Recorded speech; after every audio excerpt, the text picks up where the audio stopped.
Hello friends, ಆಹಾರ ವಾಹಿನಿ ಚಾನಲ್ಗೆ ಸ್ವಾಗತ.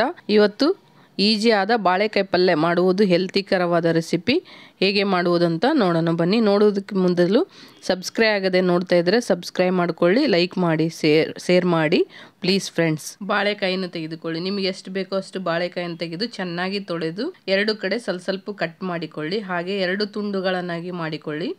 ಎರಡು ಪೀಸುಗಳನ್ನು ಮಾಡಿ ನೀರು ಕುದಿಯಲು ಬಿಡಿ. ಹಾಗೆ ಅದೇ ನೀರಲ್ಲಿ ಈ ಬಾಳೆಕಾಯಿಯನ್ನು ಇದಕ್ಕೆ ಹಾಕಿಕೊಳ್ಳಬೇಕು. ಈ ಬಾಳೆಕಾಯಿಯನ್ನು ಇದಕ್ಕೆ ಹಾಕಿ 8 ರಿಂದ 10 ನಿಮಿಷ, ದಪ್ಪ ಬಾಳೆಕಾಯಿ ಇದ್ರೆ 10 ನಿಮಿಷ ಕುದಿಸಿ, ಇಲ್ಲಾಂದ್ರೆ 8 ನಿಮಿಷ ಕುದಿಸಿ ಸಾಕು. ಚೆನ್ನಾಗಿ ಕಲರ್ ಚೇಂಜ್ ಆಗುತ್ತೆ. ಆ ಕಲರ್ ಚೇಂಜ್ ಆಗೋದು ನೋಡಿ ಗ್ಯಾಸನ್ನು ಆಫ್ ಮಾಡಿಕೊಳ್ಳಿ.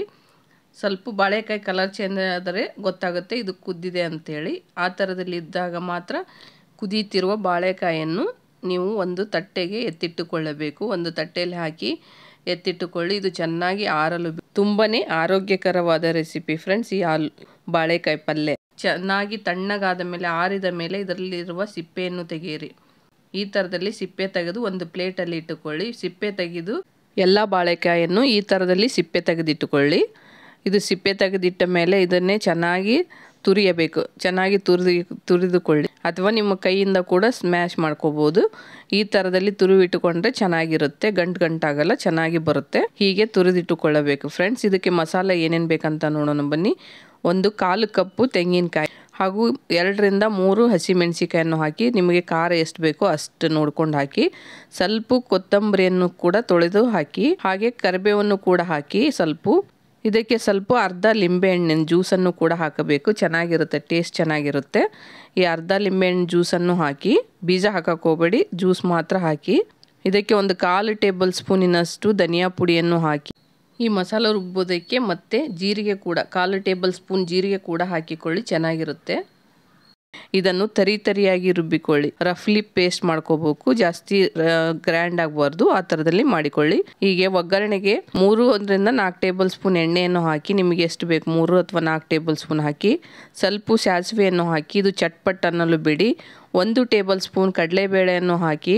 ಹಾಗೆ 1 ಟೇಬಲ್ ಸ್ಪೂನ್ ಉದ್ದಿನ ಬೇಳೆಯನ್ನು ಹಾಕಿ. ನಿಮಗೆ ಯಾವುದು ಒಂದು ಬೇಕಂದ್ರೆ ಒಂದು ಕೂಡ ಹಾಕಿಕೊಳ್ಳಬಹುದು. ಇವೆರಡನ್ನು ಹಾಕಿ ಇದು ಸ್ವಲ್ಪ ಗೋಲ್ಡನ್ ಬ್ರೌನ್ ಬರುವ ತನಕ ಇದನ್ನು ಚೆನ್ನಾಗಿ ಫ್ರೈ ಮಾಡಿ. ಹಾಗೆ ಇದು ಫ್ರೈ ಆದಮೇಲೆ ನಾವು ರುಬ್ಬಿಟ್ಟುಕೊಂಡ ಎಲ್ಲ ಮಸಾಲವನ್ನು ಇದಕ್ಕೆ ಹಾಕಿ. ಇದನ್ನು ಹಾಕಿ ಜಾಸ್ತಿ ಬೇಯಿಸಕ್ಕೆ ಹೋಗಬೇಡಿ. ಒಂದು 10 ಸೆಕೆಂಡ್ ಬೇಯಿಸಿದ್ರೆ ಸಾಕು. ಜಾಸ್ತಿ ಬೇಯಿಸಿದ್ರೆ ಟೇಸ್ಟ್ ಡಿಫ್ರೆಂಟ್ ಆಗುತ್ತೆ. ಅದಕ್ಕೋಸ್ಕರ ಇದಕ್ಕೆ ಸ್ವಲ್ಪ ಕರಿಬೇವನ್ನು ಹಾಕಿ, ಅರ್ಧ ಟೇಬಲ್ ಸ್ಪೂನ್ ಅರಿಶಿಣ ಪುಡಿಯನ್ನು ಹಾಕಿ ಇದನ್ನು ಸ್ವಲ್ಪ ಚೆನ್ನಾಗಿ ಈ ಥರದಲ್ಲಿ ಮಿಕ್ಸ್ ಮಾಡಿ ಸಾಕು ಅಷ್ಟೇ. ಮಸಾಲ ಜಾಸ್ತಿ ಫ್ರೈ ಮಾಡೋಕ್ಕೆ ಹೋಗಬೇಡಿ, ಸ್ವಲ್ಪ ಫ್ರೈ ಮಾಡಿ, ಅಂದರೆ ಚೆನ್ನಾಗಿರುತ್ತೆ. ಜಾಸ್ತಿ ಫ್ರೈ ಮಾಡಿದ್ರೆ ಪಲ್ಯ ಟೇಸ್ಟೇ ಚೇಂಜ್ ಆಗುತ್ತೆ. ಹಾಗೆ ರುಚಿಗೆ ತಕ್ಕಷ್ಟು ಉಪ್ಪನ್ನು ಹಾಕಿ. ನಿಮಗೆ ಎಷ್ಟು ರುಚಿಗೆ ತಕ್ಕಷ್ಟು ಬೇಕಾಗುತ್ತೆ ಅಷ್ಟು ಉಪ್ಪನ್ನು ಹಾಕಿಕೊಳ್ಳಿ, ಚೆನ್ನಾಗಿರುತ್ತೆ. ಹಾಗೆ ಕುದಿಸಿ ತುರಿದಿಟ್ಟುಕೊಂಡ ಬಾಳೆಕಾಯಿ ಇದನ್ನು ಕೂಡ ಇದಕ್ಕೆ ಹಾಕಿ ಇದನ್ನು ಚೆನ್ನಾಗಿ ಮಿಕ್ಸ್ ಮಾಡಬೇಕು. ಇದು ಮಸಾಲ ಹಾಗೂ ಬಾಳೆಕಾಯಿ ಚೆನ್ನಾಗಿ ಮಿಕ್ಸ್ ಆದ್ರೇ ಪಲ್ಯ ಟೇಸ್ಟ್ ಬರುತ್ತೆ ಫ್ರೆಂಡ್ಸ್. ಈ ಥರದಲ್ಲಿ ಚೆನ್ನಾಗಿ ಮಿಕ್ಸ್ ಮಾಡಿ 1 ನಿಮಿಷ ಚೆನ್ನಾಗಿ ಮಿಕ್ಸ್ ಮಾಡಬೇಕು. ಅಂದರೆ ಎಲ್ಲನೂ ಮಿಕ್ಸ್ ಆಗುತ್ತೆ. ತಳ ಅಂಟದ ಹಾಗೆ ಮಿಕ್ಸ್ ಮಾಡ್ತಾ ಇರಿ. ಜಾಸ್ತಿ ಎಣ್ಣೆ ಇದ್ದರೆ ಇನ್ನೂ ತಳ ಅಂಟಲ್ಲ, ಆದರೆ ಎಣ್ಣೆ ಕಮ್ಮಿ ಇದ್ದುಕೊಂಡು ಮಾಡಿದ್ರೇ ಇದು ಚೆನ್ನಾಗಿರುತ್ತೆ. ಹೀಗೆ ಈ ಥರದಲ್ಲಿ ಪಲ್ಯವನ್ನು ಮಾಡಿ ಮಕ್ಕಳಿಗೆ ಕೊಟ್ಟರೆ ತುಂಬಾ ಇಷ್ಟಪಡ್ತಾರೆ. ಇದಕ್ಕೆ ನಿಮ್ಗೆ ಎಷ್ಟು ಬೇಕೋ ಅಷ್ಟು ಕೊತ್ತಂಬರಿ ಸೊಪ್ಪನ್ನು ತೊಳೆದು ಕ್ಲೀನ್ ಮಾಡಿ ಹಾಕಿ. ಫ್ರೆಂಡ್ಸ್, ಬಾಳೆಕಾಯಿ ತಿನ್ನೋದ್ರಿಂದ ತುಂಬಾ ಪ್ರಯೋಜನಕಾರಿಯಾಗಿದೆ. ವಾರದಲ್ಲಿ 2 ಸರಿ ಬಾಳೆಕಾಯಿ ತಿಂದರೆ ನಿಮಗೆ ವೆಯ್ಟ್ ಲಾಸು ಕೂಡ ಆಗುತ್ತೆ, ಚೆನ್ನಾಗಿರುತ್ತೆ. ಜಾಸ್ತಿ ಕ್ಯಾಲೋರಿ ಇರೋಂಗಿಲ್ಲ, ಹಾಗೂ ನೀರಿನ ಅಂಶ ಕೂಡ ಚೆನ್ನಾಗಿರುತ್ತೆ ಫ್ರೆಂಡ್ಸ್. ಇದಕ್ಕೆ ಅತಿಯಾಗಿ 5 ಪ್ರಯೋಜನಗಳೆಂದರೆ ಜೀರ್ಣಕ್ರಿಯೆ, ಮಧುಮೇಹವನ್ನು ಕಮ್ಮಿ ಮಾಡುತ್ತೆ, ಕೊಲೆಸ್ಟ್ರಾಲ್ ಹಾಗೂ ಬೊಜ್ಜನ್ನು ಕೂಡ ಕರಗಿಸುತ್ತೆ ಫ್ರೆಂಡ್ಸ್.